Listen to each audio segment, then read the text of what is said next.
So I would like to also mention that this particular event is also live on Facebook, and most members who will not be able to join us from this particular session can also watch the event through Facebook. I mean, this is how technology has also taught us. And I would also like to appreciate the Vice President assigned to me on how I've disturbed him on how we can put this particular event on Facebook. So IVP Mohammad, I also appreciate you for your support and kindness to JCI Ghana. So any shout out information, a message to Ghana. Now you are live and clear in Ghana. Your flights arrived around 2:30. And so I think Advisor Jide came with Emirates, and IVP, which flight did you come with? Yeah, I came on the same flight. Okay, so you all came with Emirates. That's great. That's great. We met at the airport, actually. Yeah. Yes. Super. So we are only waiting. My time here is 3:04. We are only waiting for the moderator to join us, and I think from there we will kick the ball rolling. So whilst we are waiting for the moderator to join us, like we do in JCI, I would like to say one or two. Okay, so IVP, I went to the Americans Area Conference yesterday, and I really enjoyed the session. Only waiting. My time here. I really enjoyed it. I hope to see Africa and Middle East, our version of the conference, virtual conference. Let me tell you, our team is organizing a very big and impressive conference, full of a lot of training. And I went to. Can you hear me? Yeah, I can hear you very well. So under the leadership of EVP Asha, we are working on a very impressive conference in August. We will be sharing a lot of the details with you very soon. There will be a lot of trainings, a partnership summit, an entrepreneurship awards, and definitely a gala and the area awards and an opening ceremony, national president's meeting. So there is going to be a very big event that's being planned for August. So I really look forward to seeing you all at the Africa and Middle East area conference. Yeah, sure. We are coming live and colored to make the event a memorable one. So nothing to worry about. We'll still take it that the event is still happening in Burkina Faso, and Burkina Faso is just around us in Ghana here. So we are coming in our numbers to grace the occasion virtually. I saw what the Americans did yesterday, and I was very happy to see what they did. I mean, giving the opportunity for the officers for 2021, and I mean, it was as if it was a live session we were enjoying yesterday. So it was a great event, and I hope to see the same event here. So I would like to do some small acknowledgements. I have the Vice President from Mauritius is with us here, and I also like to acknowledge 2018 JCI Ghana EVP is also here with us in the person of Abdul Rashid Imoro, and then I also have in our midst the 2016 JCI Ghana Secretary, and then also the most outstanding member for Africa and Middle East 2016, the person of Mohammad is also here. And then I have National Vice President Gosna Kuma Said, Business Director Ali Suleiman, they are also here. And then also 2018 Treasurer JCI Ghana is also here. And then 2019 Local President Debbie is here, General Secretary.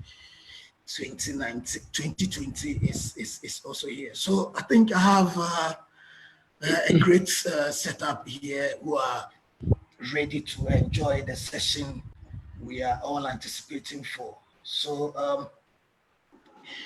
Okay, thank you very much. The moderator has also joined us. And quickly, I would like to give him the opportunity so that we can start it as soon as possible. Thank you very much. Welcome 2015 JCI Ghana President. Thank you very much. JCI 2020 President, Mr. Godfred Annan. Thank you very much for the opportunity. This is a very momentous occasion, and I want to warmly welcome all our viewers and all our listeners around the globe to this JCI Ghana Active Citizenship Symposium. I want to believe that we have our guest speakers also joined us already. If you are, kindly let me know so that we can go through the motions. We have joining us, I believe, all the way from Nigeria, our brother, Senator Jide Adeyemi. Please, are you with us, sir? Yeah, pleasure to be here. Wonderful. And I believe we also have joining us from JCI headquarters, Secretary General, Kevin Hin. He's also with us. Good afternoon to all the members of JCI Ghana. I'm happy to be in Africa, even though I'm sitting in Monaco right now. Hello. Fantastic. Thank you so much for joining us. And I believe we have JCI 2020 International Vice President Mohammad Hijazi also joining with us. Thank you very much, and hello from Lebanon. Thank you very much. And last but certainly not the least, we have the Secretary General of International Chamber of Commerce here in Ghana, my very good friend, Mr. Emmanuel Doni-Kwame, also joining us from Ghana. Yeah, it's good to be part of this meeting, and then I hope we'll be able to touch or discuss the things that are necessary for all of us post-COVID. Yeah. Great, thank you very much. I think it's only fair and proper to kickstart this JCI Ghana Active Citizenship Symposium for us to revert to our hosts, 2020 JCI Ghana National President, Mr. Godfred Annan, to welcome all of us, and then we can kickstart our discussions. Over to you, Mr. President.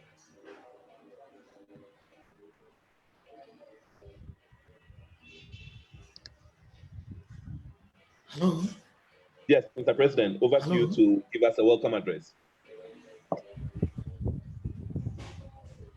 Hello. Yeah, hello, Mr. President. Can you hear us?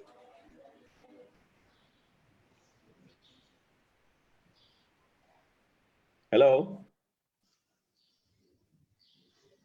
Mr. President Godfred, I hope you can hear us.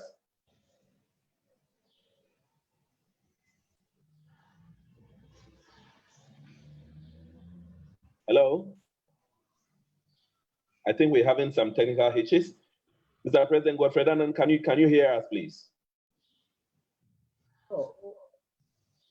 No, his mic is muted. Yeah, so no, please, PP Albert, you have to unmute his mic. Okay.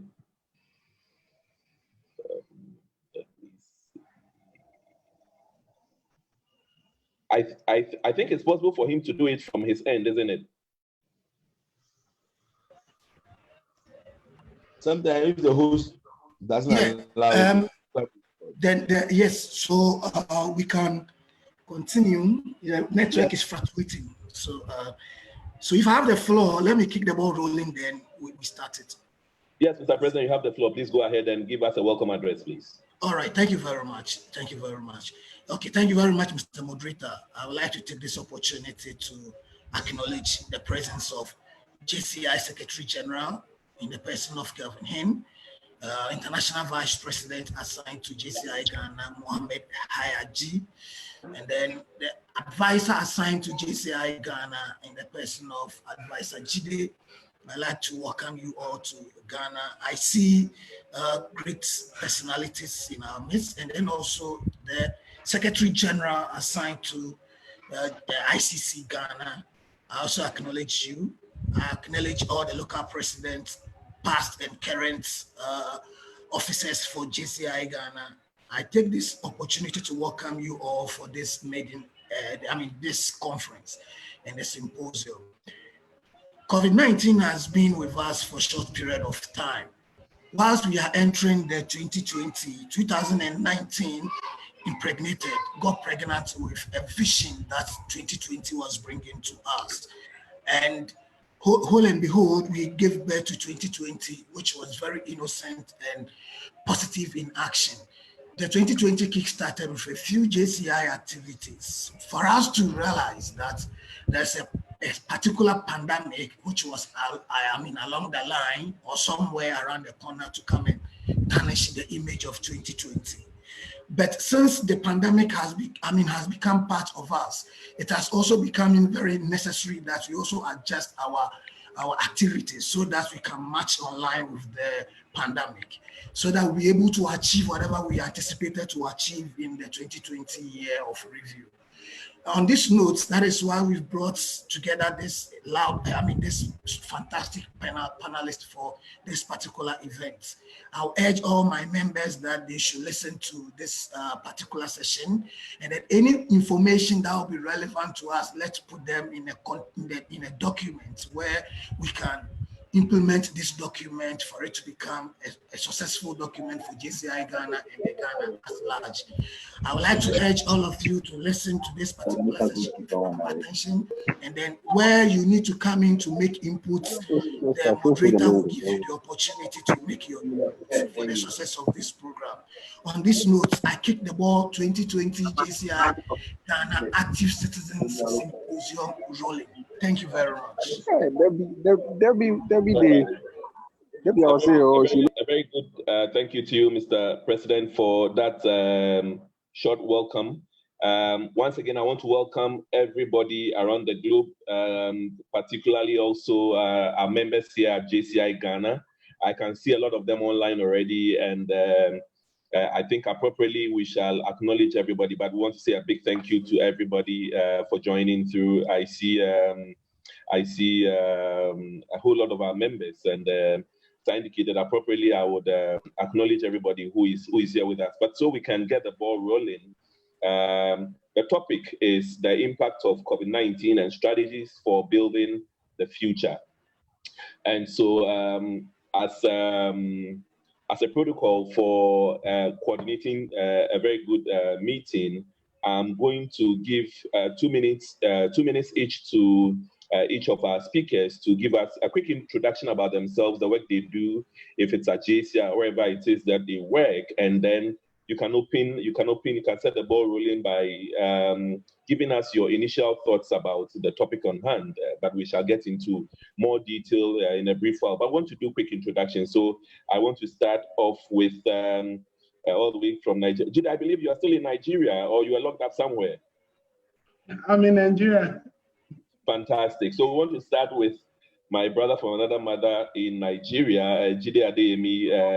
Kindly give us a quick introduction yourself, the work you do at JCI, and your brief introductory notes about the topic on hand, please. Good afternoon, everyone. Mr. President, JCI Ghana, the JCI Secretary General, IVP Mohammad, and members of JCI Ghana and friends from around the world. My name is Jide Adeyemi. I work as a brand strategist for an organization called Big and Bold Communications.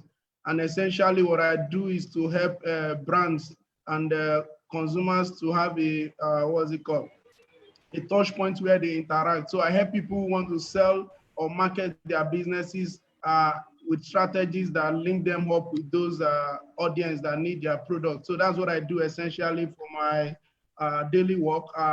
As a JCI member, I currently serve as advisor for Africa and Middle East, helping national organizations in Africa and Middle East to to support their growth activity.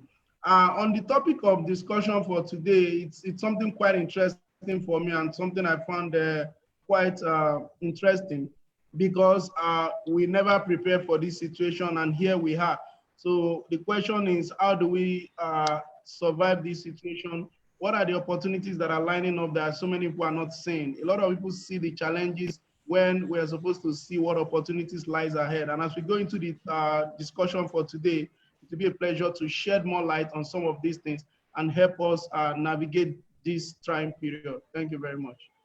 Thank you very much, Senator Jide. I want to quickly go to JCI Secretary General Kevin Haines.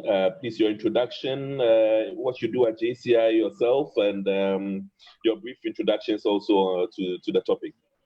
Yes, thank you very much, Moderator Albert, for this, for kicking things off. And good afternoon to everybody, to my illustrious co-panelists, Advisor Jide, VP Mohammad, and also Secretary General Doni, and also National President Godfred, of course. It's an honor to be in Africa and joining you from Monaco, and using technology to be close to so many friends abroad. So my name's Kevin Haines. I'm the JCI Secretary General, so my role is to manage the whole JCI World Headquarters team, who are based in St. Louis, USA, but also in Paraguay, Lagos, Nigeria, Cameroon, Berlin, and Japan, plus myself in Monaco as well, and to manage the whole global strategy of JCI.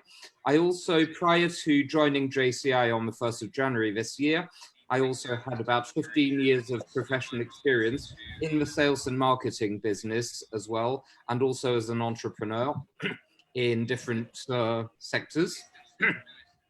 So I hope to be able to share today how JCI is apprehending the current pandemic, how we have adapted to the situation in an agile manner, and how we hope to empower our members to transform challenges which we face into opportunities to grow and to develop in the future, so that we can look forward with our heads held high and to go beyond this and to grow as an organization. Thank you. Thank you very much, Secretary General Kevin Haines. I want to go straight to Mohammad Hijazi, and he's the 2020 National Vice President. Over to you, sir. Thank you very much for the warm introduction, and thank you very much for hosting me today. My regards to my fellow panelists, Advisor Jide, SG Kevin, and Icc SG of Ghana. And thank you to President Godfred for inviting me to be on this panel. My name is Mohammad Hijazi. I'm currently in Beirut, Lebanon, and I'm the 2020 JCI Vice President assigned to 9 countries, which are Benin, Cameroon, Cote d'Ivoire, Djibouti, Ghana, Madagascar, Mauritius, Nigeria, and Togo. And in 2018, I also served as National President of JCI Lebanon. Professionally, I am a marketing and communications consultant with a portfolio of more than 100 clients worldwide. So what I do is I help companies and organizations develop their marketing strategies and implement them, especially in the changing world of digital. So today I'm very happy to join you so that we can discuss how this pandemic has caused the world of business and of JCI to rapidly and quickly evolve to catch up with the digital era, how they are trying to face the crisis, and how to develop, these crisis management strategies, especially in a time where no one in the world could have predicted any of the results of the pandemic, with the lockdowns all over the world and the no traveling, no going to the office. How are our companies and how is JCI members all over the world trying to deal with this pandemic, and how we can go forward to learn from these experiences. Thank you very much.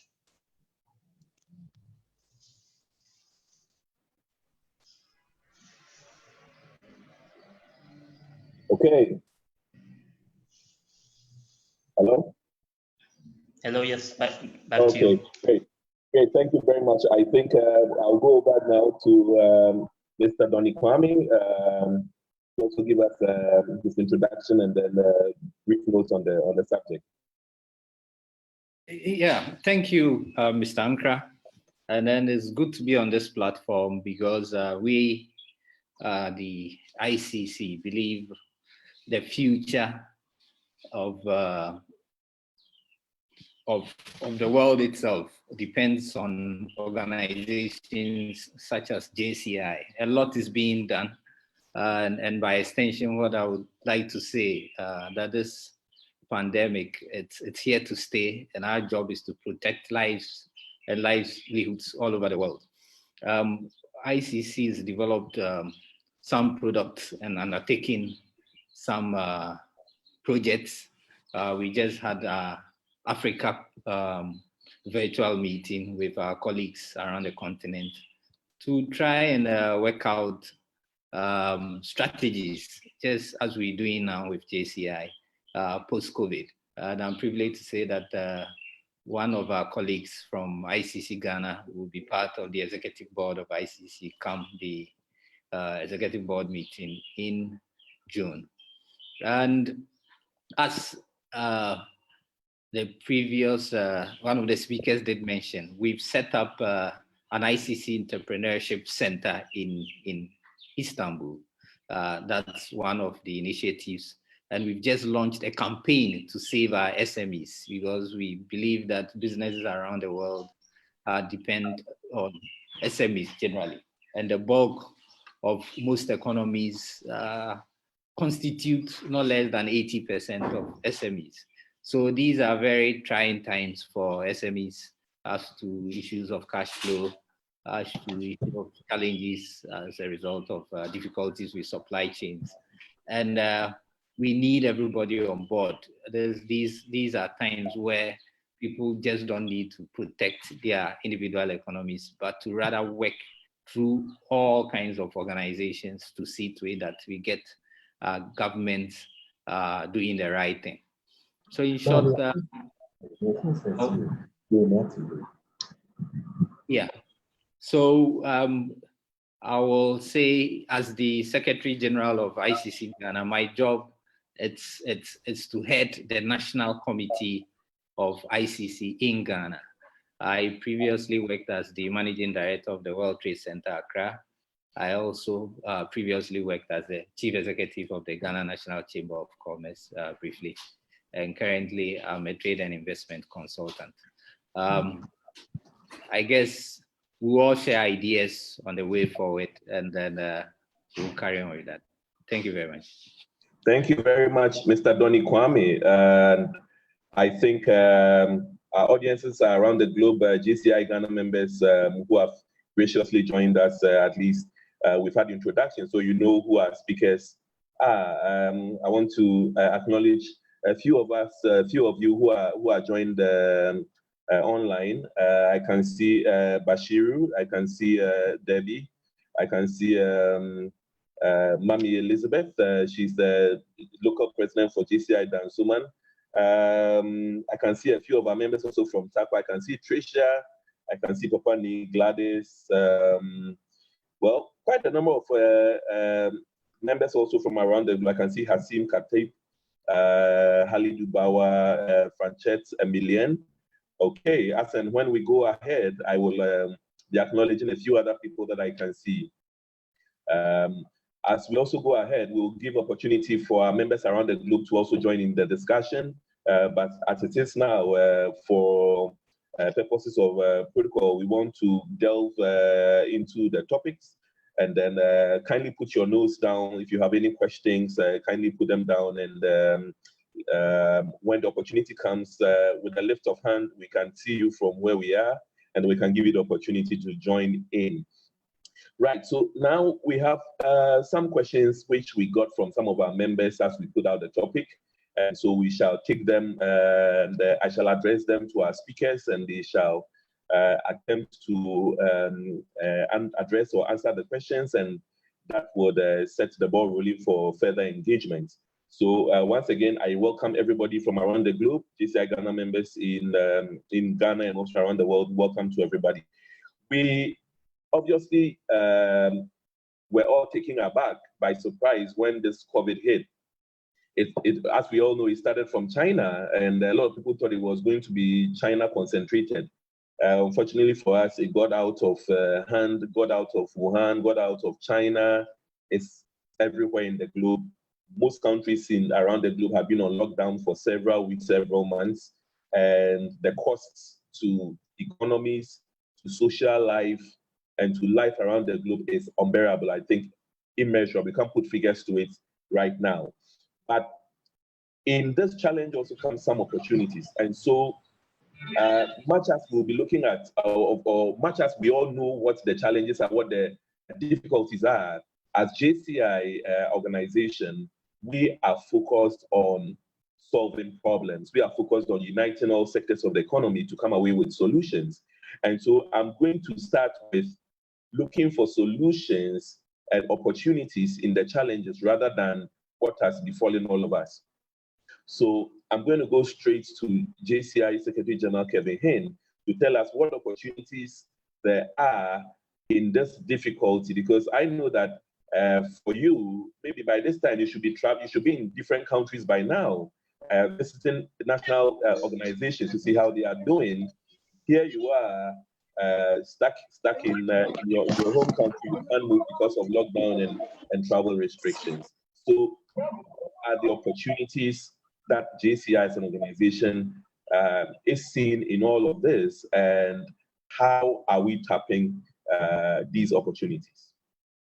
Yes, thank you for this introduction. Indeed, today I was supposed to be, so it's Saturday, I was supposed to be in Panama City attending the America conference right now. And we did it online yesterday, and like in 4 hours, I'll be attending an online gala evening instead for this conference. So yes, this is a prime example of how JCI has transformed these challenges into opportunities to a certain extent. We're moving in after the initial shock of the tragedy of people losing lives. We basically figured, and this wasn't a conscious decision from on top, but we basically saw that the local organizations on the ground were in a spirit of we're all in this together and the show must go on. And this was perfect because it's in line with what I've been pushing for the last few years as a member on the international board. Is that JCI is an organization that must not be piloted from the top down, from world headquarters in St. Louis. We're here just to support and to encourage. JCI is a grassroots member-driven organization where it is the members on the ground who create the impact every day and who therefore take initiatives. And we saw initiatives taking place all over the place to support, to sustain lives, like Mr. Doni-Kwame was saying, supporting lives and livelihoods. So first of all, supporting lives, having collections for masks and ventilators and hand sanitizers, and informing people about washing hands and all that. That was the first step. Now we've moved on to a second phase, which is all about exchanging worldwide. We've discovered, thanks to the technology we're using now with video conferencing, how easy it is to bridge the gap across the world and to exchange and to bring the global network closer to each other. For example, last night I was attending the American Conference Assembly. This morning I woke up early. I attended a meeting with Asia Pacific Development Council and organized a training with them, with members in Bangladesh, Timor-Leste, Nepal, Sri Lanka, and India and Japan. And now I'm with members of JCI Ghana, and later on I'll be back in Barbados and Panama with members from America again. And tomorrow I'll be on the phone with friends from Serbia. So yes, it's shown, and I've seen myriad examples of events taking place online right now. So it's actually helped restrain and reduce the distances between members, and we really truly feel as a global team. Briefly, the second point where we see opportunities now is to reposition JCI as an organization that, like the ICC, will be able to help the third and the deadliest phase of the pandemic. We talked about sanitary costs, we talked the health issues and the tragedy of 339,000 deaths so far and 5.2 million cases since the beginning of the crisis. Also, mental health and psychological crises. I mean, I've had talks with a number of you about just the impact of staying indoors all the time and not being able to go out or travel or to take planes and things like that. And but the worst crisis is the economic crisis. We're looking at a 1.1 to 3% contraction of the global economy this year, which is something which has been unheard of since 1930 and the Great Depression, which was only finished by World War II. So we're looking at an unprecedented tragedy here, and it's our job as JCI to sustain and rebuild economies, especially small businesses, family-owned businesses, which are the heart and soul of our communities, and also fighting youth unemployment through training and helping develop young entrepreneurs as well, and rebuilding economies in a sustainable manner and businesses sustainably as well. These are points I can elaborate on in the next questions, but now I'd like to hand back and to. Right. Thank you very much, JCI Secretary General. Right. I'll be coming to you with a follow-up question, but I want to quickly go to Advisor Jide. I understand that your background. In fact, I should make this comment that I think this panel is biased towards marketing and sales people, because almost everybody on the panel has some, has some background, strong background in marketing and sales. But I mean, Advisor Jide, I also understand that you are also within the ICT space. Can you, touch briefly on some of the opportunities within this space and how, your business, for instance, is trying to weather the storm in this situation?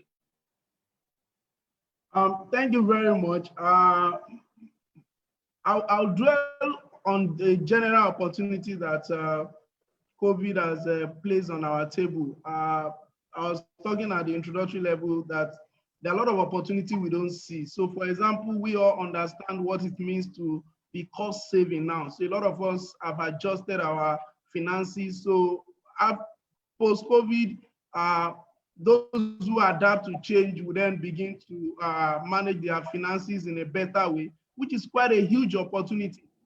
We have, as JCI members, we have joined United Nations and other organizations campaigning for climate change. And without any effort, we have reduced the global carbon emission because we are all locked down. Therefore, there's been a decline on the challenges of climate change. This a lot of people are not saying, and those are the opportunities. The world has become more of the global village that we dreamt of because we are now connecting more. The pandemic has allowed us to reach out to more people. It has taught us empathy. It has shown us a lot of things. It has even shown a lot of us modesty. You will realize that some things that matter no longer matter to you. There are some things that we do before that we now consider as waste. So as individuals, as an organization, as a business owner, there's been a lot of shifts.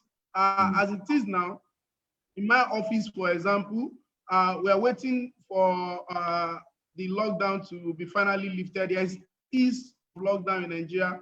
So we're going to start working 3 days a week, and we might keep it if it works for us. Work Monday, Wednesday, and Friday in the office, because if we have been able to work at home for 2 months, it means we should be able to work from home. So this will put less pressure on our work.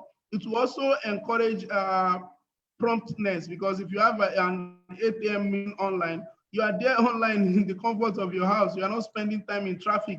For those who are familiar with Lagos, a lot of people spend 2-3 hours in traffic before getting to work. So I look at it from a general angle of what are those benefits that has come. Now, if we're now beginning to look at opportunity, There has been a lot of invention that has happened. There's been a lot of technological advancement that we have witnessed during this COVID. As a business, it has expanded our own advisory services because people are beginning to see the need for marketing strategy, for business strategy, for communication strategy to be able to survive this situation. So we are providing advisory services. We are also reinventing ourselves as an organization, and it's important for everybody because there's need for us to prepare for the next pandemic when we don't know where it's going to come. So the question is, businesses are able to look at their business and ask themselves, how does the value proposition of another person erode my own value proposition?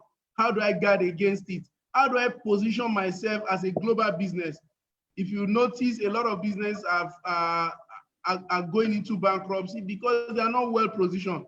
There's a global fabric and there's a global clothing line that doesn't do online at all. All they do is strictly walking into their store and what have you.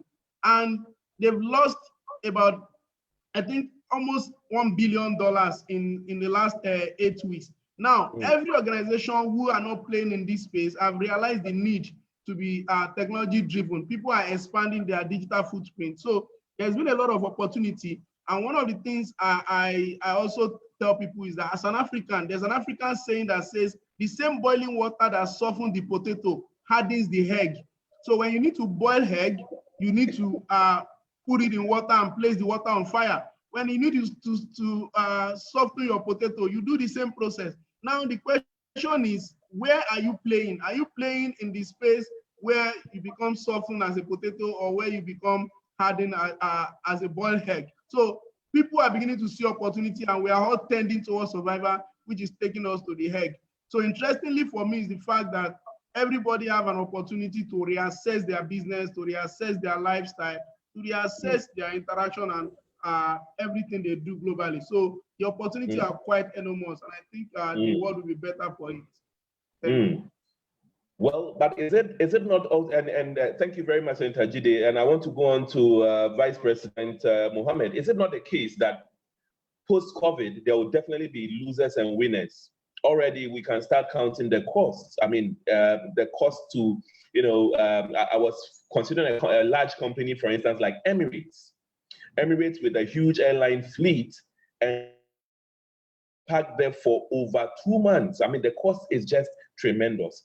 How do companies overcome this kind of, unprojected losses? I mean, how do they turn it around? Thank you very much for that question. And I completely agree with you. There's going to be a lot of winners and there's going to be a lot of losers. And we can start seeing who those are going to be. For me, the companies that are not able to adapt very quickly are those that are going to be the biggest losers business-wise after this pandemic is over. And we can start seeing that. We can start seeing that companies that are adapting very quickly. You can look at Zoom, you can look at Google where they're launching their platforms, you can look at WhatsApp where they're now opening up their platform to up to 50 people to do video conferencing.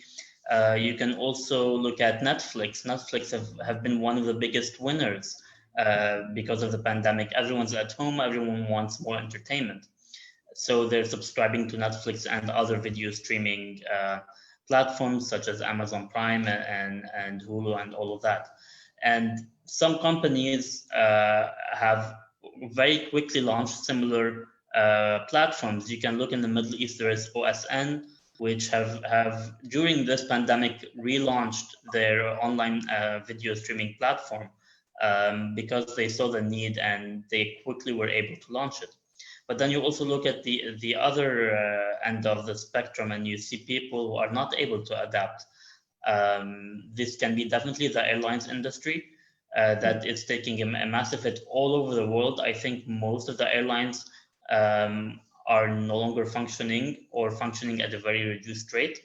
And this will also continue up until there is a vaccine or a cure for the coronavirus, because people are not able to, or they will not trust flying unless they really have to. So this is something that airlines, for example, they need to streamline their processes in order to encourage people to fly again, make them feel safe when they're flying, recreate all of these structures that they have in airports and on the planes and flight attendants and food safety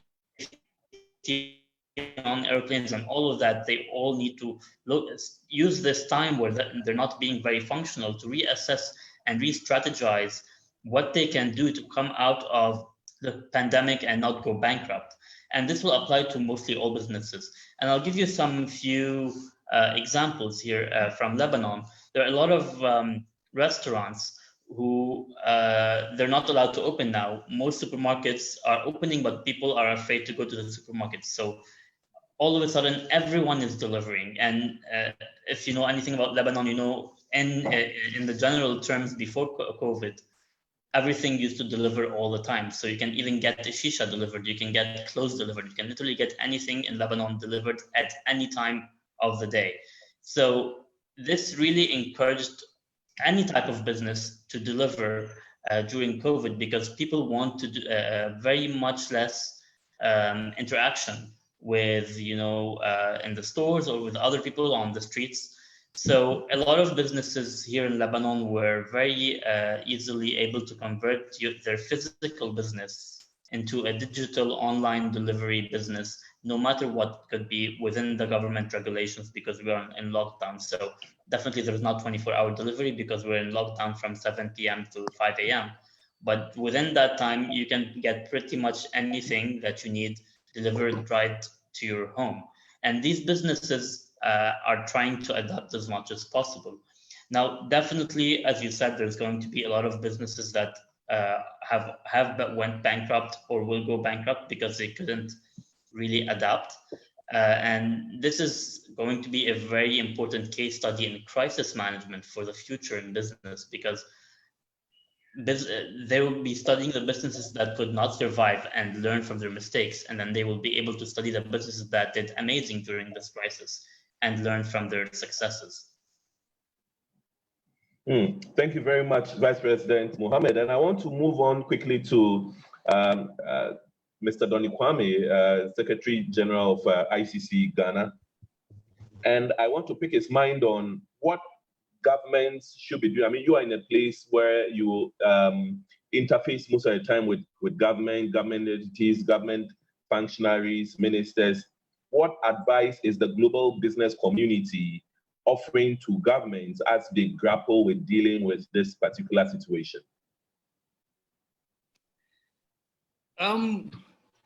Right from the beginning of the crisis, a lot of people believed Africa would be worse hit, both on the health side and economically. So we realized that the international bodies which provide a lot of funding for most of our budgets called for meetings, and then organizations such as Icc were all advocating that our debts be cancelled or payments for our debts be delayed, more or less. And then there were some support from MasterCard for organizations such as MBSSI.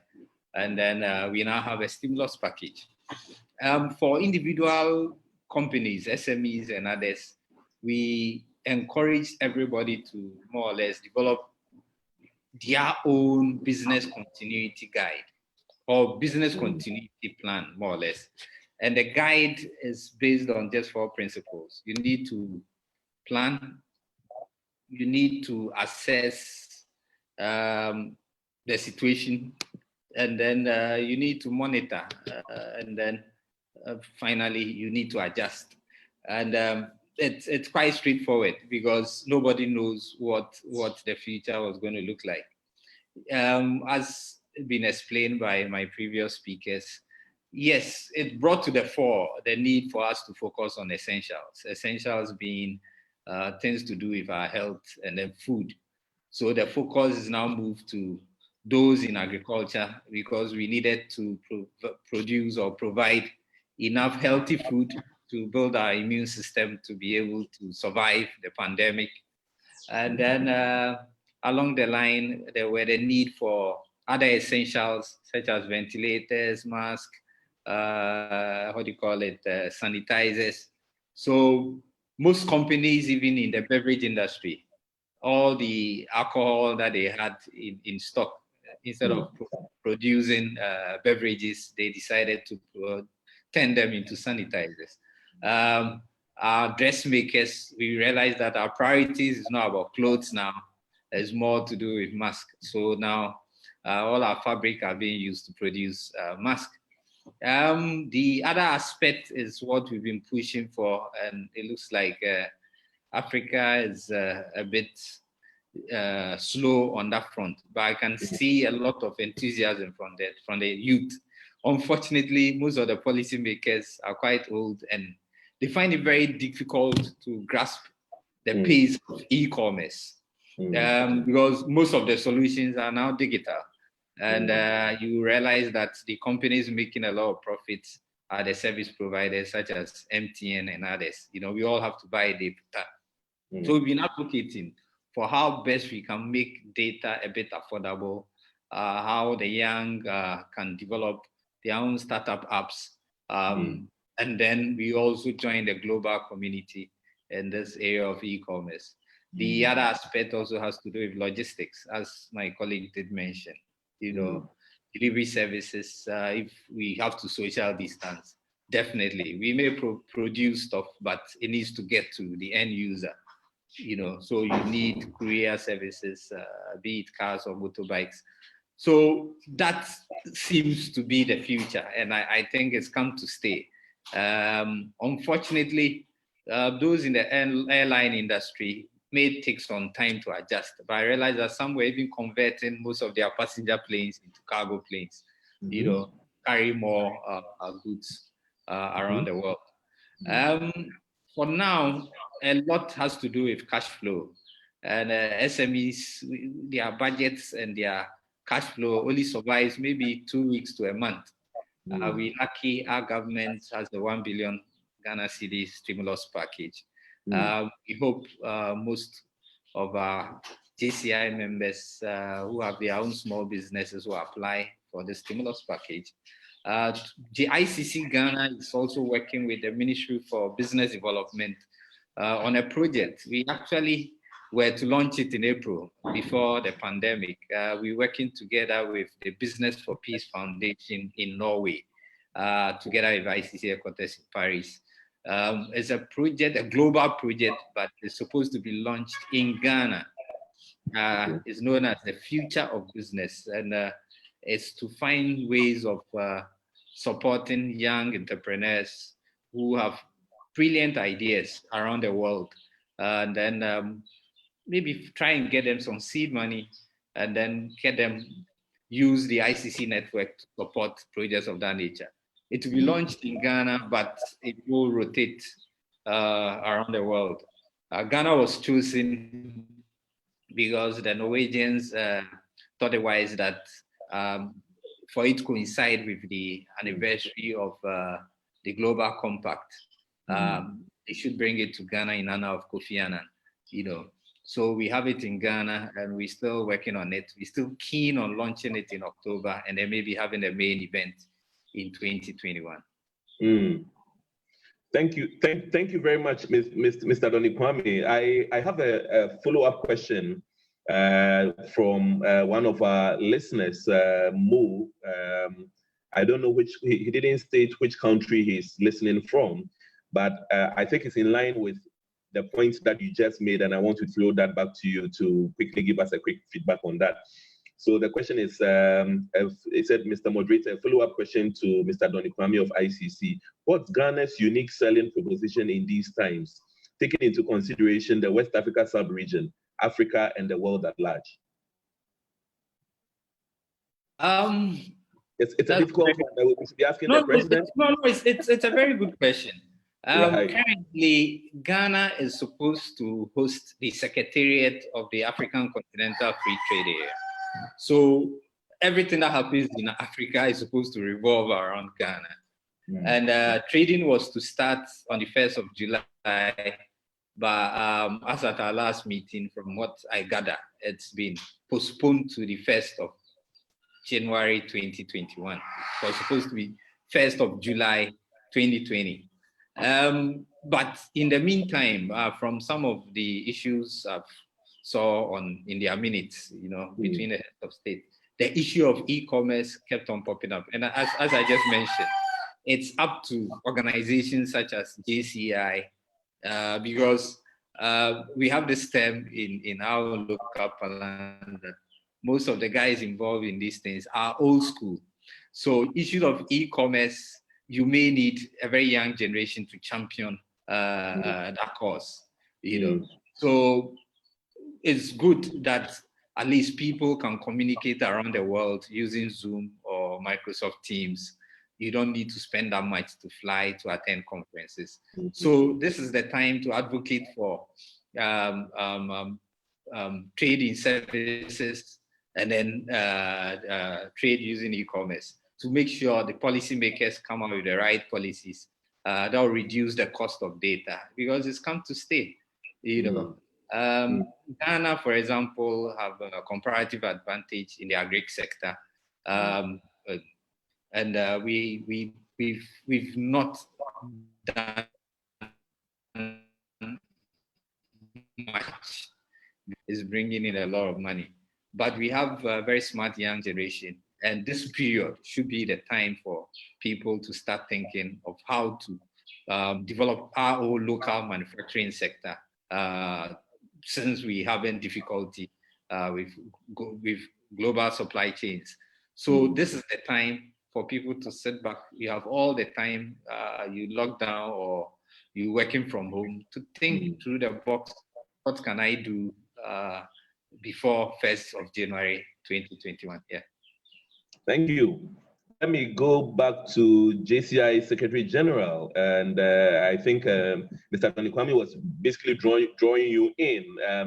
Has anything changed in JCI with regards to our strategy? I know, pre-COVID, we had our action plan. You had your action plan for the year 2020. There has been a huge disruption to that because of COVID. Has anything changed at the global level at JCI, which is going to have to trickle down to the national organizations and by implication, the local organizations? Yes, thank you for this question, and thank you also to my co-panelists for the very interesting insights at all levels. It's been very helpful. So regarding our global strategy at JCI, to be honest, it hasn't changed anything. When we started on the 1st of January this year, we're already working with a new team, so we had planned to implement lots of changes. And some of you may know that in the organization, we last year voted a change in our tagline, which moved away from global leadership of young active citizens towards something which is pretty relevant nowadays, developing leaders for a changing world. And boy, is the world changing right now. So it's extremely relevant. And actually, on the 1st of January, we spent, my first challenge was to work with my team at JCI headquarters to start implementing this new tagline at all levels, in terms of our marketing, in terms of our communication, and in terms of our trainings, the vocabulary we're using, and developing a more customer-centric mindset where our members are our customers at the end of the day, where growth and membership growth and retention are synonymous with customer acquisition and brand loyalty. So it meant that we had to create a proper value proposal for our members on the ground, like understanding what they needed and revamping the way we market ourselves as well.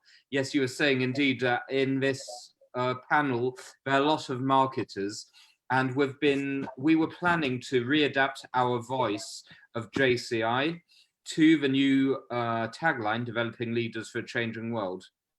Then the COVID-19 crisis came in, and we were figuring, what can we do about it? Should we go back to basics and go back to the old messaging, or should we soldier on and look at new opportunities? that's when we started to go back to our strategic plan. So at JCI, we have an annual plan of action, but it's inside the context of a 5-year strategic plan. The current one goes from 2019 to 2023. And kind of prophetically as well, the main title of our strategic plan is Accelerating Transformation. So the idea is to go digital, to improve the quality of our events and to harness technology in order to engage with members around the world. Initially, we were talking about doing online trainings, and what you were saying about lots of opposition because trainings were done in an old school manner and difficult to adapt and difficult to go online. And I was expecting to fight lots of bureaucratic battles to be able to bring trainings online and get lots of opposition. And then boom, the crisis came in, Zoom came in. 2 weeks later, we set up a policy on online trainings and we just implemented them directly. No bureaucratic hurdles, nothing. We just went for it. And that was great. Same with online events now. We were having discussions about online debating and public speaking and how impossible it was to do it 2 months ago. And now I see JCI Turkey organizing online debating contests in English, which and being coached by members of Ireland. And this is just in a JCI context, which is what you asked me about. But yes, we're looking also at reviewing our events now. The European conference in Dublin was cancelled. In 2 weeks' time, there's going to be an online European conference where pretty much 90% of the original program will be transferred online. And in the future, just to clarify,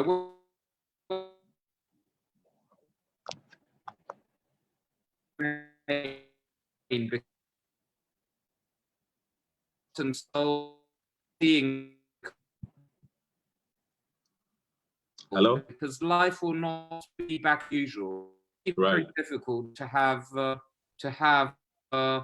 thousands of people in the same room. Okay, hello.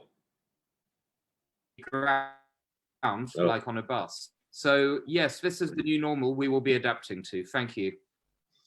Yeah, thank you. I think along the line, your voice was a bit muffled, I think due to the internet connection, but it's one of those things that we have to get used to now that we have to do a lot of almost everything online. But I think I want to go quickly to Advisor Jide, and then I'll take a quick word also from Vice President Mohammad, and then I can open up the space for our online community to also join in.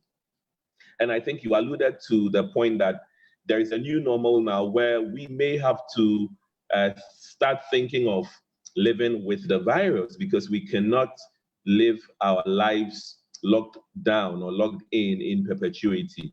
And here in Ghana, the government is beginning a conversation around how to live with the virus. And so on this note, I want to go to Advisor Jide, for instance. What is the conversation around this same topic, living with the virus in Nigeria? Is anything being discussed in that vein? And what are some of the strategies being proposed as we look at ways to live with the virus in the coming days, in the coming weeks, in the coming years? Thank you very much.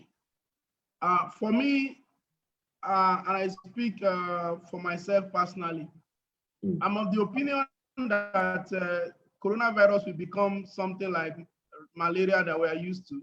It will end up like HIV, AIDS, and what have you. So it might be here for a longer time than we think of. So it is important for us to then begin to adapt our lifestyle to the new normal. I've had a lot of people talk about post-COVID business strategy. People invite me to speak on post-COVID and what have you. And the question I ask them is that, who says there's a timeline to when the COVID will leave us? Nobody knows. So the it is better for us to just accept the fact that this thing is here, and whatever strategy we are all devising must be strategy to live with it. So I like what SG Kevin said. So as JCI, we're beginning to operate like this has come to live with us. And that is why we're having conferences online. That is why members are executing more projects, even than when we don't have the virus. I also think that the virus has allowed JCI to reach more people than we are doing before now. So we are reaching a whole lot of people. So this is the new lifestyle that all of us will have to live with. One interesting thing is the fact that hygiene will become a way of life. So people are now careful what they put into their system. You are careful about your environment, cleanliness, and what have you. I was telling somebody yesterday that the masks will become part of our dressing code. So, and I was joking with a tailor to say, maybe I need to start getting some very nice orange color masks that will match my tie in some cases, so that when you have this, when you have the mask, you have a tie to match or something. So we will continue to be in that space. It is time for us to realize that digital has become a part of our lifestyle. Everybody now needs to live with digital. I don't communicate with my mom on WhatsApp before. We don't do video call. And my mom have now realized that, oh, we can talk online. So she has to get used to it. And businesses need to adjust and adapt the way we operate into what we do now. And then we also begin to realize where the trend. We cannot determine, how do I say it now, a strategy immediately that works, because we need data to follow what the trend is. For those of us in the area of communication, we need to understand the consumer insights to now say, what media platform are they consuming? For example, outdoor media is no longer desirable at the moment. If we go back to normal, so how do we begin to position outdoor? So a whole lot is going to change. Technology will go from those who are designing the technology to technology that is relevant to everybody now. So there will be need for applications that are more user-friendly and then very straightforward, so that whether you are educated or you are not educated, you will be able to live with this situation. So businesses will need to adjust. If your business is strictly outdoor, and then for those that do events and what have you, how do you begin to leverage technology? How do we also begin to reduce, as Africans, for the benefit of SG, we like parties, and our parties involve as much as 500 people. If you see a wedding ceremony unlike Europe where you have 20, 50 people, we could have as much as 1,000 people. It even, the number of people shows how big the family is. All of that, Nigerians, Ghanaians, they will have reason to reduce it. The uniform that we buy for every party, we need to rethink it. So there's a whole lot of lifestyle that we're going to adjust. And I think, like I said earlier, the world is going to be better for it. Important for us is that the survivor will be a function of how many people are willing to adapt to the new normal, because it is not about the biggest companies that will survive. It's not the strongest individual. It's not the most intelligent, but the most responsive to change. So for as many of us that are willing to respond to change, I think this is a good time for us.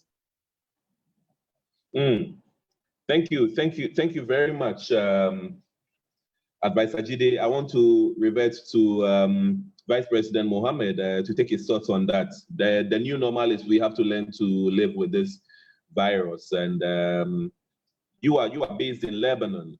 How is that conversation also, kicking in there? So the situation right now in Lebanon is not very good. We've been having one of the worst economic crises to hit Lebanon since the 60s and the 70s, and it started all on October. So since October, we've been having a lot of revolutions and some sort of political instability because of corruption, all of that. And then in early March, the coronavirus pandemic hit Lebanon, and it even escalated much more. And our currency devaluated 3 times over, and there's still a lot of protests in the streets. People are, protesting against the government, the new government that fell, and we had to create a new government, which was also kind of controversial. So there's a lot of things are happening in Lebanon, and it's been the worst situation in a few decades. So accompanied with that, there's a lot of questions coming about, food insecurity. Most of our food tripled or quadrupled in price, even the local production. A lot of people are not able to find their food, so a lot of campaigns are happening for donations or to help people, grow their food. In Africa and the Middle East, we launched the I Green Africa and Middle East campaign, mainly to start planting trees and taking more care about our environment. But then in Lebanon, that is turning into how you can plant some food in your house, even if you live in a big city, because Beirut, there's no green space whatsoever. So people are now turning into trying to create their own food, trying into to save a lot of money, to try as much as possible to create solutions for themselves while working at home. And a lot of businesses has shifted to working from home for most of their employees, unless they are essential workers, because of the lockdown. Today marks, personally for me, the 81st day of lockdown. I haven't been outside my house for 81 days, aside from just going to the supermarket. So a lot of the things that we usually had to deal with had to completely shift between the economic crisis and coronavirus to a new normal for us. And as Advisor Jide said, this is not going away anytime soon. And not only is we have to take care of the essential things on like how to deliver food or how to socialize or how to go to work during this pandemic. There's a lot of things that people need to be aware of, especially, for example, their mental health. Since you're not seeing a lot of people anymore, you're not going out, you're not exercising as much, you are facing a lot of maybe a lot of depression, a lot of anxiety, because also you don't know what's happening in the future. Nothing is certain anymore. So that is causing a lot of uncertainty, especially for people who do not have stable jobs. Another issue that we have to learn because of this pandemic is to take care of our health. Definitely there is the coronavirus and we need to try to avoid it as much as possible, but that doesn't mean that we will not be victim of other diseases or issues. And I think one of the most important things that haven't caught a lot of attention yet is the vitamin D deficiency, because people are vitamin D is produced when you go out in the sun and you go when you're exposed to the sun. Now you can get it from some food, but that's the main source of vitamin D, and people are staying at home. So if you do not take care of yourself, take vitamin D supplements, maybe get a vitamin D checkup, a lot of people will have disorders related to that. And this is something that we really need to raise awareness about all over the world, because this is a potentially lethal disease as well, having vitamin D deficiency. So we need to think about what are the things that are changing in our lives and try as much as possible to adapt to solutions for them in terms of mental health, in terms of how to be food secure for your house, for your family, how to be able to keep building meaningful relationships, not just with your family, but also with your community. And JCI really plays a very, very important role in this. I've been seeing across my assigned countries and even all over the world, JCI has been helping people connect together. And through trainings, through events, I've seen karaoke events. One of my national organizations, JCI Côte d'Ivoire, they're having karaoke events on Facebook every few weeks to encourage people to keep socializing. I've seen JCI Europe do a quiz night. I've seen online galas, online awards, a lot of different things that are trying to keep people connected. And yes, of course, it might be more fun to go out and party and to see people face to face, but right now we do not have that option. And maybe in the future, socializing will become a mix of, physical events, but also managing your online life in a sense. And this will really be an addition to people's lives right now. As Advisor Jide said, his relationship with his mother has changed because he's been using video calls, for example, with her, or WhatsApp, or all of that. This is definitely has accelerated very, very much during the last 3 months. Parents and grandparents who usually have nothing to do with technology are now being forced to learn how to use it, and it's maybe for the better, because this is, when you're in an uncomfortable position, you are forced to learn and you are forced to adapt very quickly. And this is what the world is learning to do right now. In Lebanon, we have been facing a lot of adversities throughout the last few decades, and I feel we are very used to quickly adapt and quickly change. And you can see that in terms of in Africa. Literally every country in Africa has a very big Lebanese population who has left Lebanon during the civil war. If you go to South America, if you go to North America, if you go to Japan, if you go literally to any country in the world, you will see Lebanese people striving because they've learned to quickly adapt to problems that they faced in their country, and they're bringing it to the world. So for me, I think that the key word here to the whole crisis in terms of business or personal is to adapt while taking care of our health, definitely. Thank you very much for that response. Our online community is very much engaging, and we have about 3 questions here, so I'm going to try and spread them out to our speakers. So officially our online portal is open for questions. If there are any questions, please feel free to send them across, and kindly indicate where you are sending the question from, which country, so that at least we know where we are connecting from. We have about roughly about 30 minutes to finish this conference, and so we have some time to take in some questions. The first one is, please, how will COVID-19 impact active labor migration globally? I'll send this question to Mr. Doni-Kwame. So Doni, I'll be inviting you to take this question for us.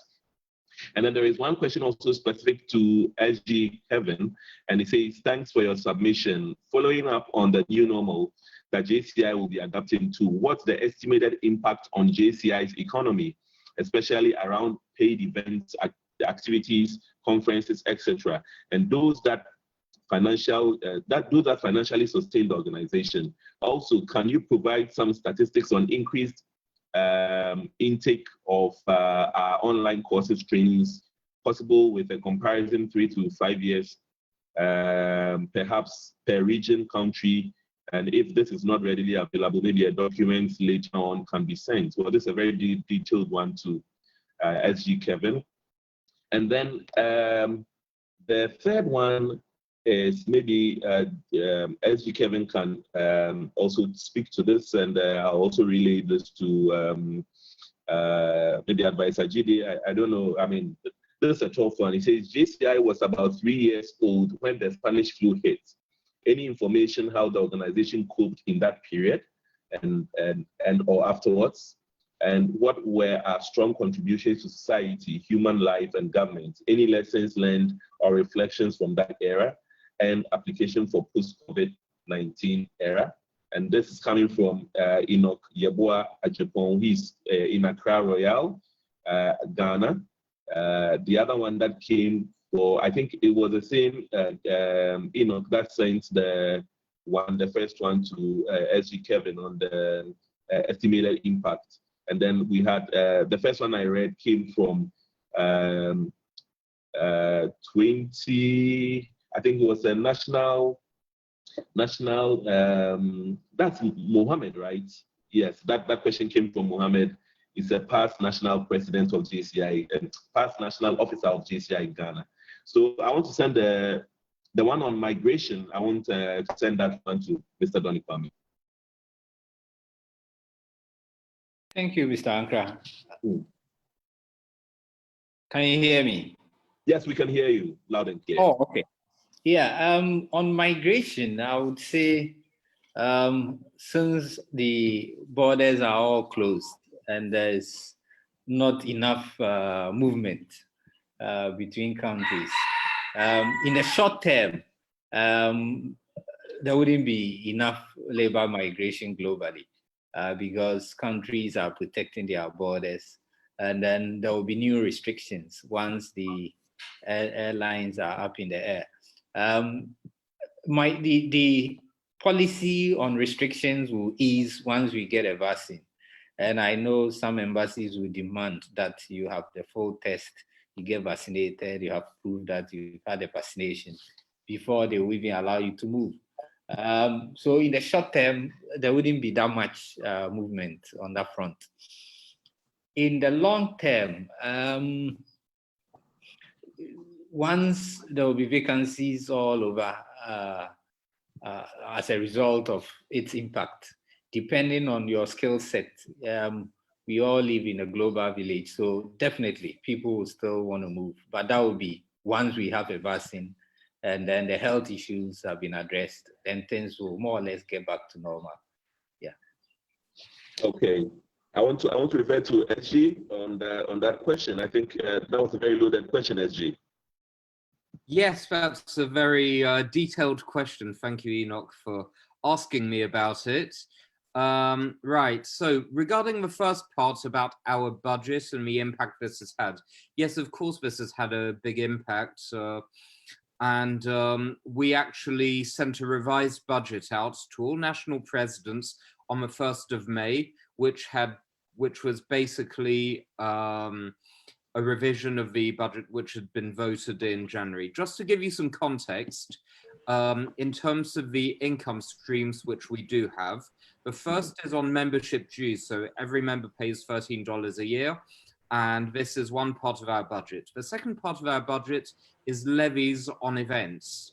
On all the registration fees you pay for international events, we take a small percentage of it for area conferences, 12%, and we take 50% of the registration fees in World Congress, simply because we've got more costs and risk on it. And finally, there's non-financial, non-dues related revenue, such as sponsorships and censorship and foundation revenue. So now, obviously, with the cancellation of all these events, there's been a massive impact on the financials. We have expected, so we've cancelled the America conference has been postponed until next year, so we're not getting any revenue.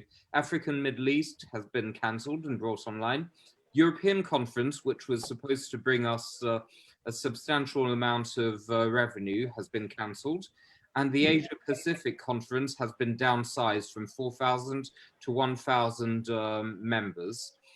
And even the World Congress, where we were expecting 8,000 members in Japan, we've now downsized our expectations to 5,000 because we're assuming that given the new normal, it will be much more difficult for foreigners to travel to Japan and get back home safely afterwards. So how does this translate in terms of estimated impact? We're looking at minus $537,000 in revenue, which is about 15% drop in planned revenue compared to what was planned. Of course, we've aligned our costs as well. There's a lot less travel going on, so this is helping us save some money. So in the end, we're going to lose, instead of going from a 300,000 surplus, we're going to zero balanced budget. And this is in the expectation that Asia Pacific Conference and the World Congress still take place. This is not guaranteed right now, and if it doesn't take place, we're going to lose quite a lot of income. We were planning $1.5 million in income from a World Congress this year. So this is going to have a big consequence of our budget.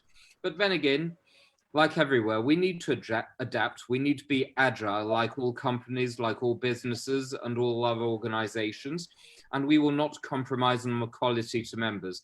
Our members on the ground have shown that they have been resilient over time and have been very agile in the way we're adapting, and we will do the same. So let me reassure you that I don't believe the organization is in danger. We have the know-how, we have the solid backing from support from our senators, our advisors, and a very qualified headquarters team and board of directors who can steer the ship in troubled time.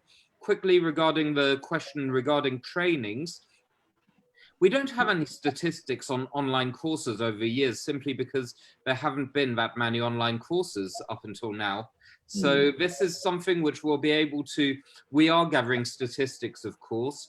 IT will be, and data analytics will be a key part of our new IT platform we're working on in the future. So this is indeed something which we'll be able to evaluate in 3 to 5 years. But all we can do now is make comparisons between previous offline courses and the online courses and the uptake. And I know that VP Mohammad is much better qualified than I am as a former skills development team member to be able to answer that in the future if you have any more questions on it by email or something like that. So I hope that this answers your question in a comprehensive manner. And of course, if you have more questions about the JCI budget, we'll be more than willing to help you and to work in a transparent manner like I wish to do at JCI headquarters nowadays, where transparency and accountability and having a relation of trust with our members is the key for success in the future. Thank you. Thank you very much. I think on the same note, he also drew in a question with regards to any lessons we learned. You have any, well, you sit at the JCI headquarters. He alluded to the Spanish flu, which hit sometime in history. Do you have any information to that effect? JCI was 3 years, he alludes to.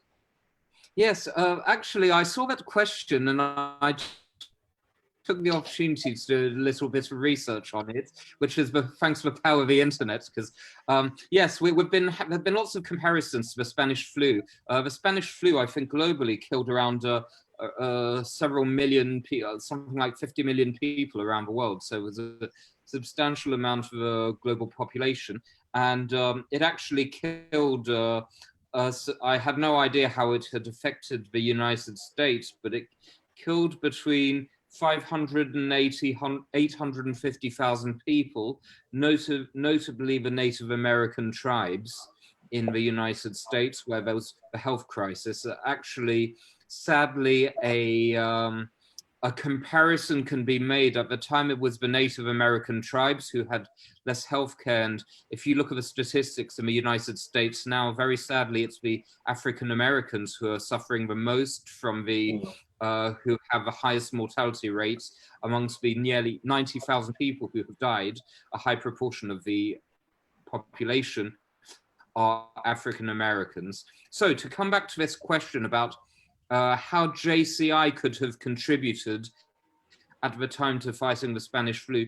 I believe that at the time in 1918, when the Spanish flu actually hit the United States, JCI was not yet a global organization. I don't believe it was even a national organization at the time. It had only been running for 2 or 3 years at that stage. So I don't believe the impact was very substantial because JCI was so young, and Henry Gissenbeer Jr. and founder, and John Armbruster as well, were principally working on local impact in St. Louis, which was still a major hub. So I don't really know.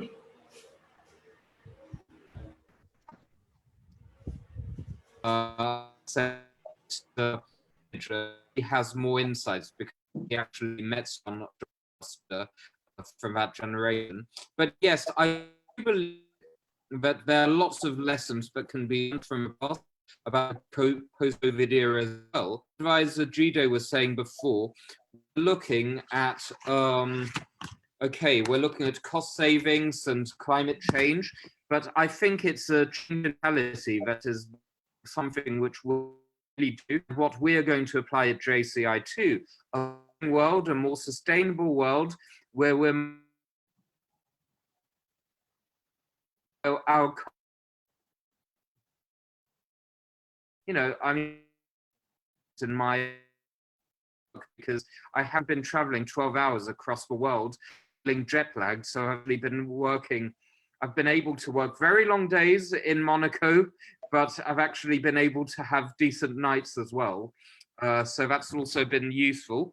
And to come back to what Jide was saying as well about how he's adapted his team, my team in St. Louis and in Paraguay and around the world have also been working from home for the last few 2 months as well. And of course, they're feeling the psychological stress, and they're also stressed out about going back to the office.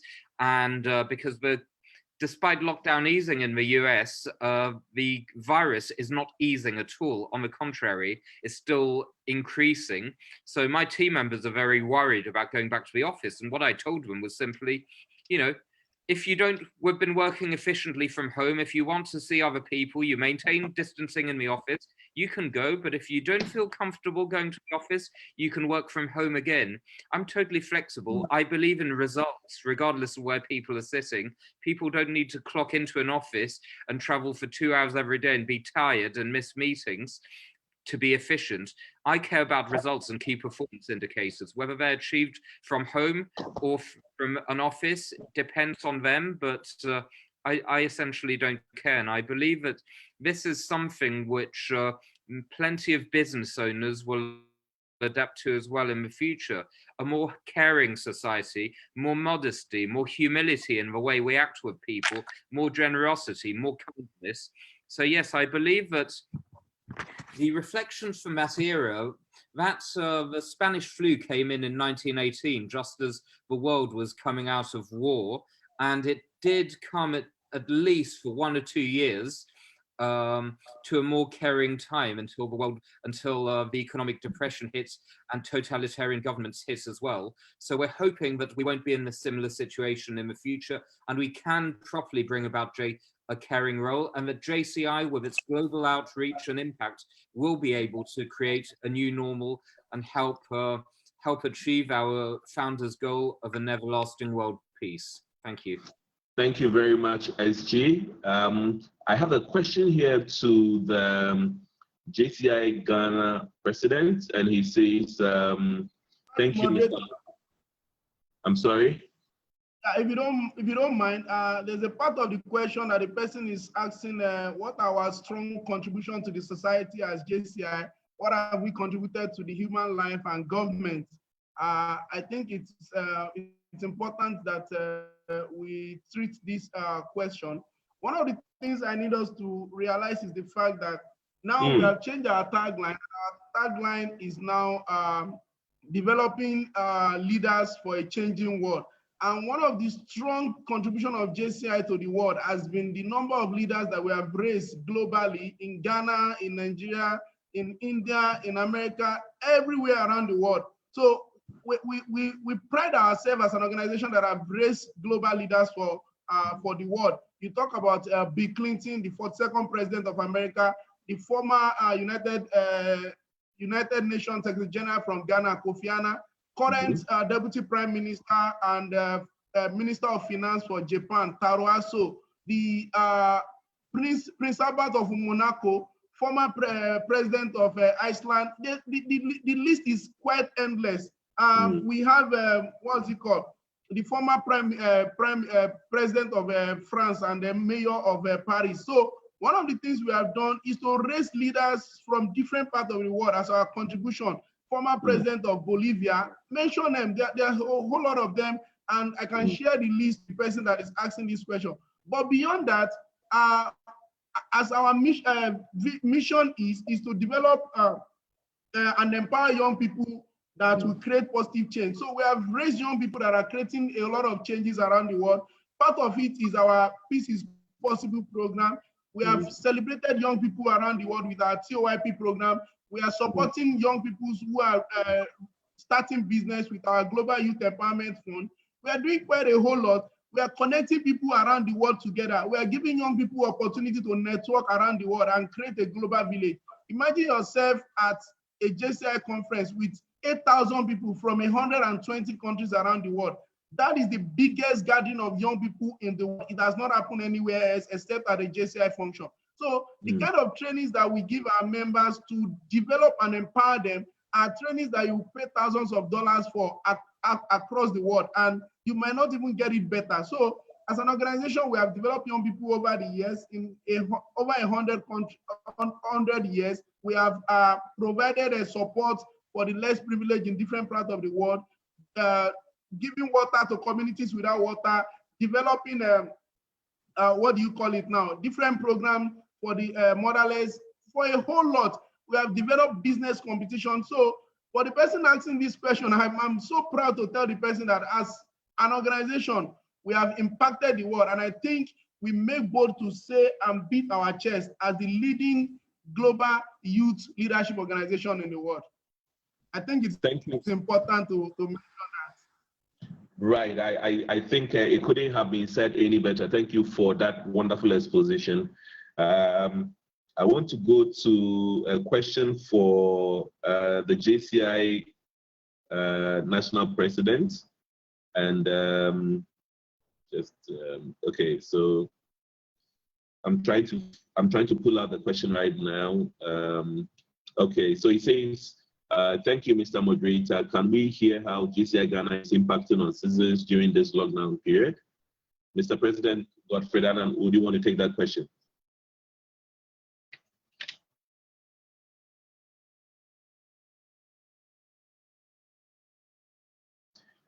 Hello, Mr. President.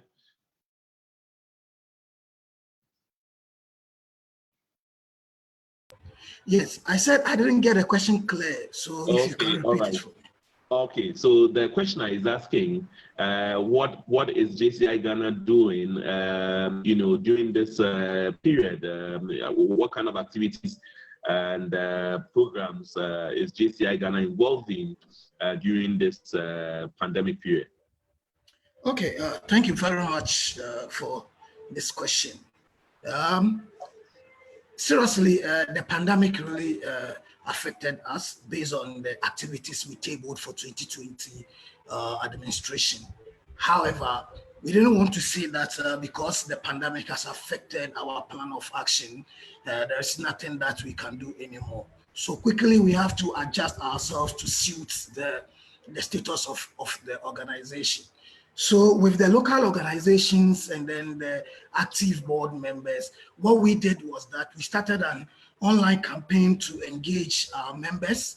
So local organizations at their various levels recorded messages about the COVID-19 in our local language to share it out around the world, that this is what JCI Ghana is also doing to support this particular pandemic. And then also we also organize we also organize training facilities also for the board members, and then we plan a training facility for the membership at large. Only that we had challenges with our technology, which Vice President Mohammad is still available to conduct this training for us before the end of the quarter. And then also this particular event we are doing is also part of the way we are engaging our members. And then the good inputs that we are getting from this particular conference is what we shall also put it on paper, and then we share it with we develop a concept out of it, and then we implement all the positive things we are getting from here.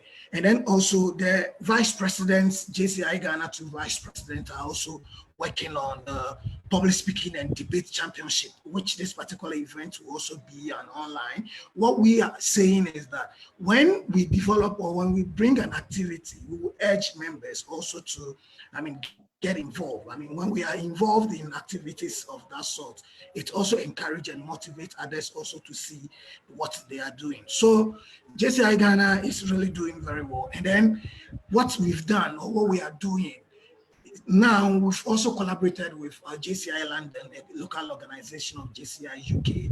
We are trying to mobilize funds to patronize, to buy PPEs and the nose masks and other essential materials to support the local organizations where our local organizations are based, so that these PPEs will be distributed to the Tamale, Takwa, Ankrah, and then Kumasi. We give them to the health facilities that are really in need of some of these events. And quite recently, Executive Vice President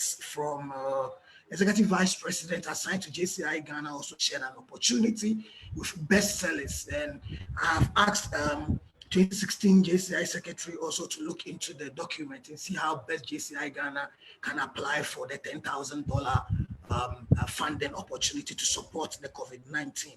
And then also we engaged 2015 JCI Ghana president, who also works with Zoom Lion Company. We find out how JCI Ghana can collaborate. We are trying to develop a concept for taxi drivers in our locality, where we can train them how they can manage their passengers in the taxi and other stuff. So it's not that we are quiet, but we are really engaging our members in a way so that we can all add values to whatever we are doing in our community.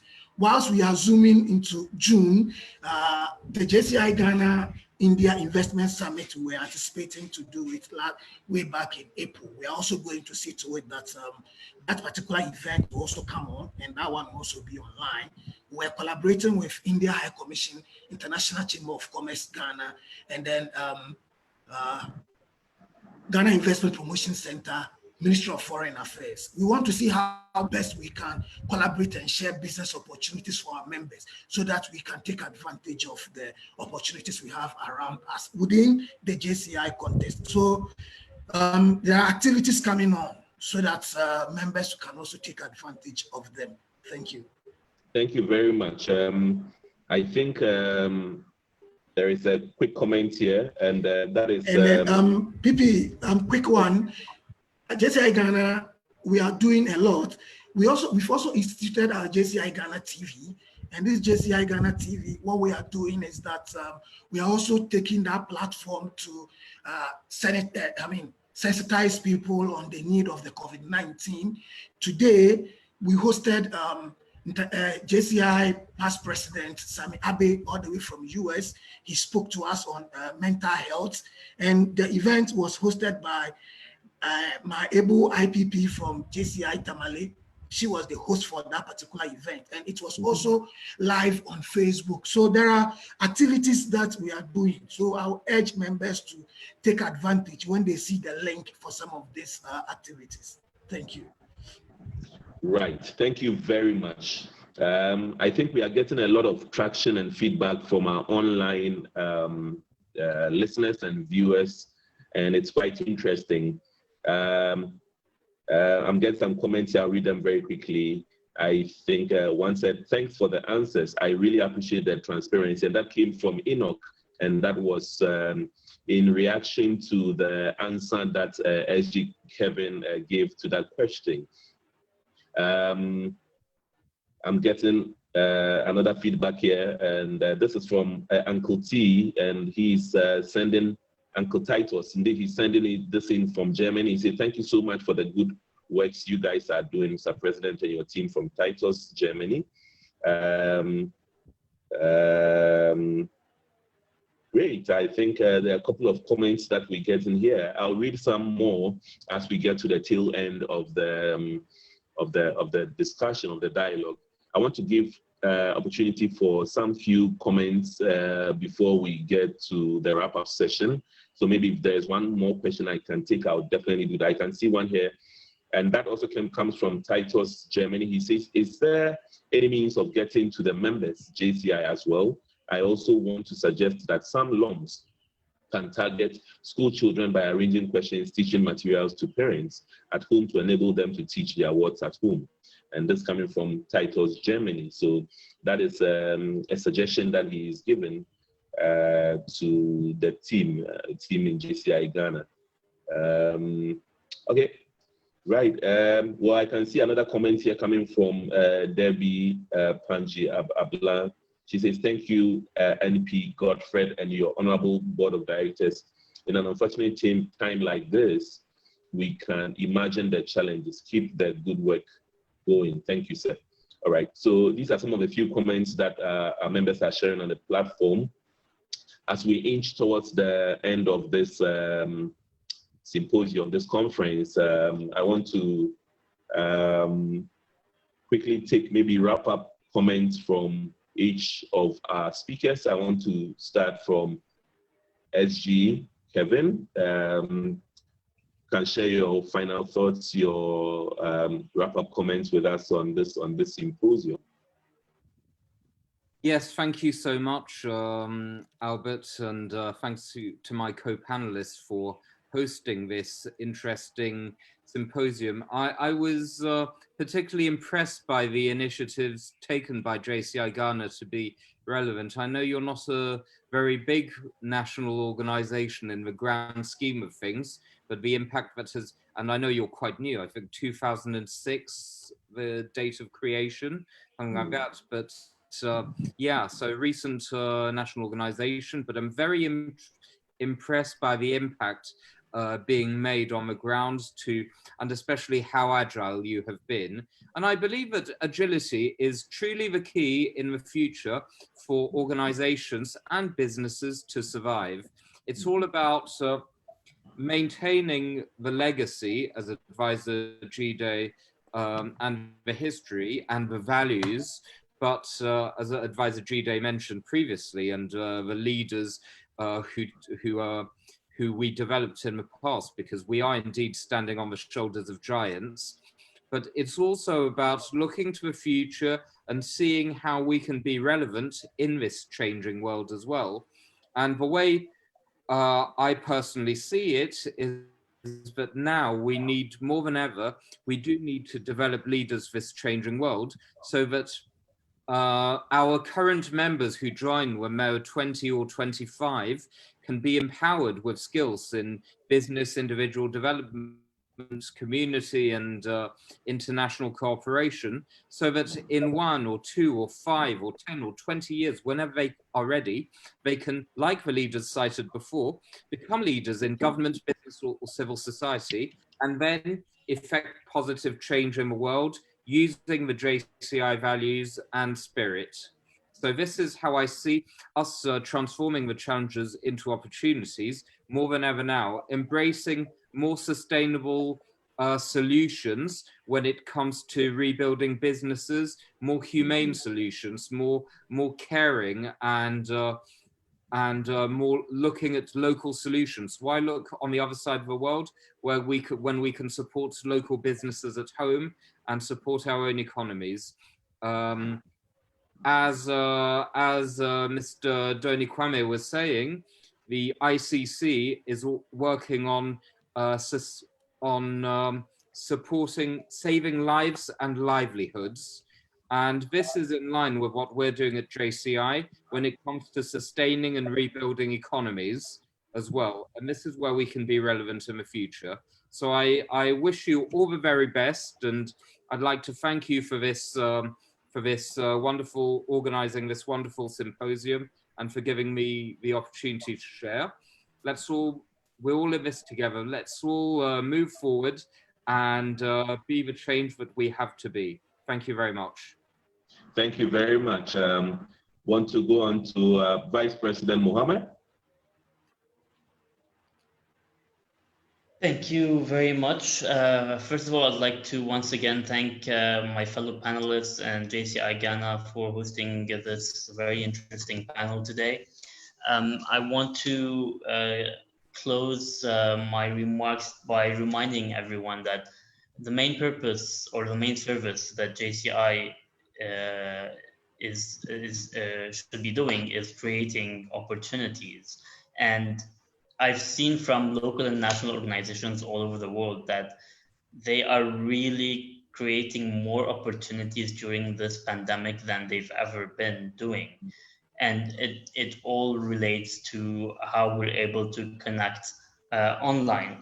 So when we're talking about creating opportunities, it's about training. It can be the JCI official courses, but if you think about it, there's so many topics that local and national organizations can be empowering their members on, and also trying as much as possible to make your members feel cared for being part of JCI, not just the friendship aspect, but if anyone, for example, has lost their job due to the pandemic, helping them learn skills to get another job, or trying to connect them with companies or internships or places that they can maintain their livelihood. And also, as I mentioned, to help them take care about their health, their mental health, and all of that. And this is a really important time to think about the partnerships that we have in the community. And definitely the Icc is a very important partner to have. But if you think about really creating positive change in the community, there are a lot of organizations and companies doing amazing work related to COVID-19 in terms of food insecurity, in terms of health, masks, sanitizers, all of that. JCI can be at the forefront of creating and maintaining these partnerships to be more effective. If we go back to the active citizenship framework, this is very relevant right now because maybe JCI does not have the capabilities to be producing all of these equipment that are needed, but definitely they have the capabilities of connecting different partners together, of helping and training them on how to be more effective. And also, this is a very golden opportunity to increase our recruitment, to get more members into JCI, to get JCI exposed to a bigger community in the world. And this can be easily done because when you see people have a lot of free time right now. If they cannot meet physically, that doesn't mean that you cannot recruit them into JCI. So what you can do is invite them to the trainings that are happening all over the world, to your members meetings that are happening online, to your karaoke or entertainment events that you are doing online. And then once you are able to go outside and meet them physically, they are more likely to be recruited into your organization. So with that, there's also JCI's role in raising awareness, and this is very important. We're seeing a lot of fake news about, specifically about the COVID-19 pandemic. A lot of people that are misinformed, a lot of people that are protesting on the streets against the lockdown. And JCI can be a very important asset in transmitting all this knowledge that we have to our members and to our communities, because if we really do not take care of the precautions that are being set worldwide by scientists, then this pandemic can be much worse. And we can really see it in many countries where they're not really taking the pandemic seriously. The US is one of the examples. It is the biggest spread of the virus because of a lot of misinformation that is happening.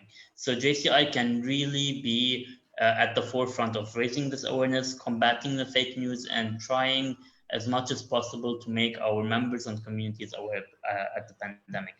With that, I'd like to thank you once again, and thank you to the panelists. Thank you to JCI Ghana. Today, I was supposed to be in Africa on one of my visits, and I hope by the end of the year, I'll be able to conduct my official visit to Ghana to see President Godfred and the members once again. And I really wish you a very productive evening, and happy Eid to everyone who is celebrating it tomorrow. Thank you very much. Thank you very much. We want to go quickly to Mr. Doni-Kwame, ICC Secretary General here in Ghana. Thank you, Mr. Ankrah. Let me first congratulate JCI Ghana for putting this together, and then also to congratulate my co-panelists for a very insightful and very informative discussion. We are living in very interesting times, and it's brought some pain as a result of a lot of job losses. But it also creates a lot of opportunity for organizations such as JCI, because the future of business itself depends on the work of organizations such as JCI and how you could use the network both locally to build your own share ideas and build your own local businesses to take advantage of the African Continental Free Trade Area, and then extend it based on the global network that you have to access finance, to access markets. That's the benefits for each and everyone who sees himself as a member of JCI. We at ICC see ourselves as merchants of peace, and we've always been pushing for a global coordinated effort to deal with the pandemic. And we actually advocated for a G20 summit, which came on later than earlier, which would have addressed most of the problems we are facing now. So what we see currently in the world is the lack of leadership, both at the global front. So it's up to the coming generation to look at current issues facing us now, to start planning, that we to elect the right leaders to be able to channel our global effort in tackling our challenges as far as it's captured in the SDGs. Let me say a big thank you to all participants that took time off their busy schedule to be part of this. And then let's have more of these, to keep the momentum going. Thank you very much. Thank you very much. Last but not least, I come to Senator Jide to wrap up for us, please. Thank you very much. I want to start by thanking JCI Ghana for quite an interesting session. I think we need more of this to educate ourselves. I want to thank the panelists, SG Kevin. Thank you so much. It's a pleasure having you in Africa, even though it is virtually.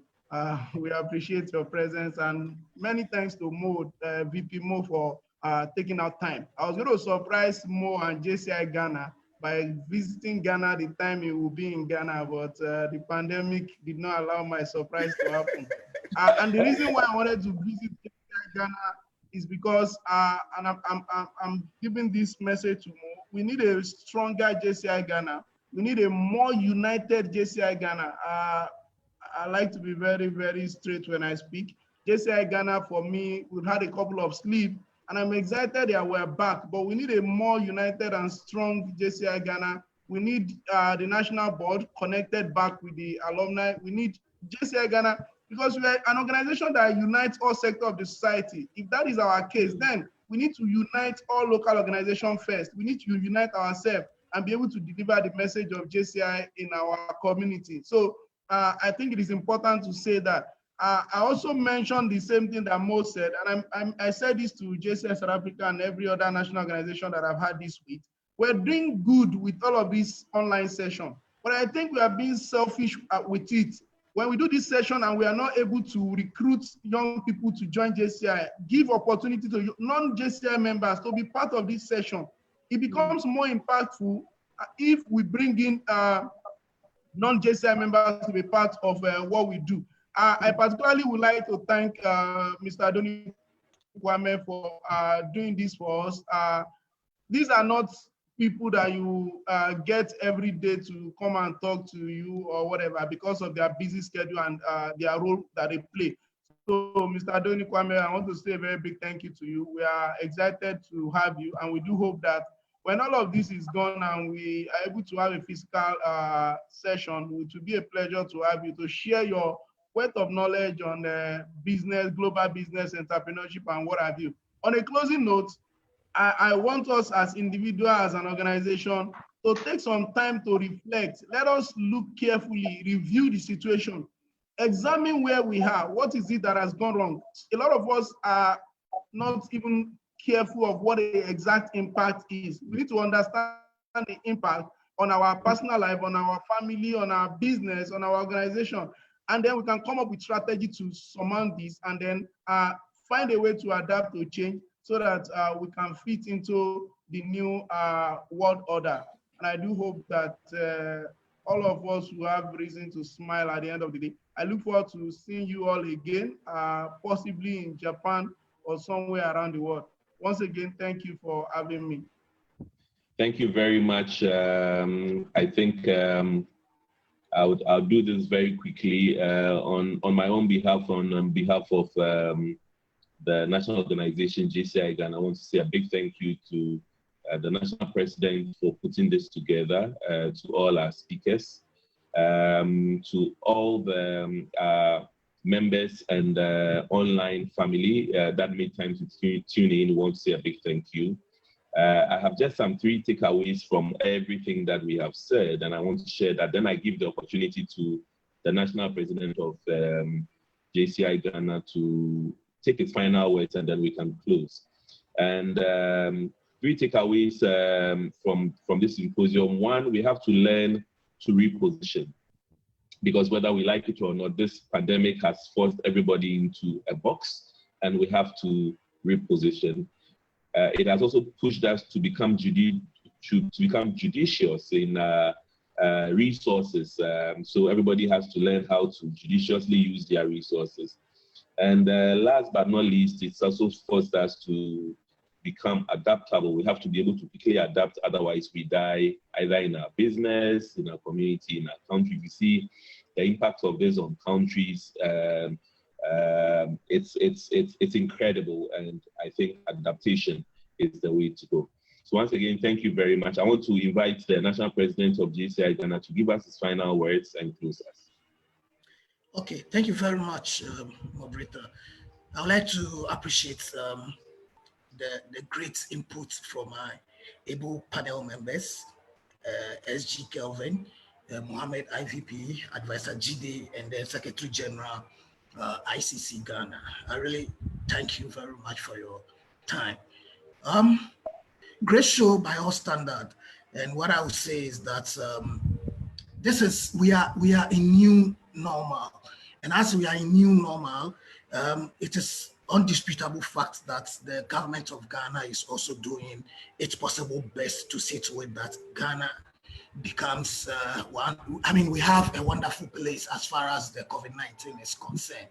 From the business's perspective, we could see the Trade and Industry Ministry engaging the traders and other sectors in as far as to do our own, like the PPEs these tailors are doing.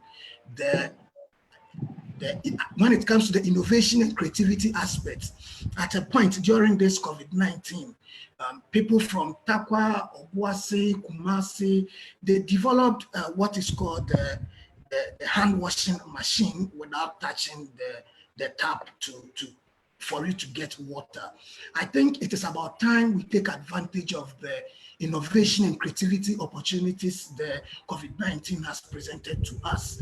Now, how can we take this and grab these opportunities? I think since my SG is here, I will advocate that JCI, we also have to look at the kind of projects we are running. I would suggest we do more of social enterprising projects, which will have more direct impact on the people in our society than maybe the other programs that we are doing. I would like to appreciate my members for their time. I know and I believe that we'll be able to put up the pieces where Advisor Jide mentioned. JCI is supposed to unite the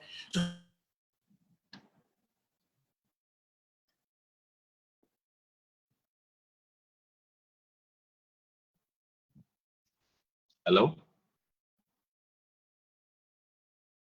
National President?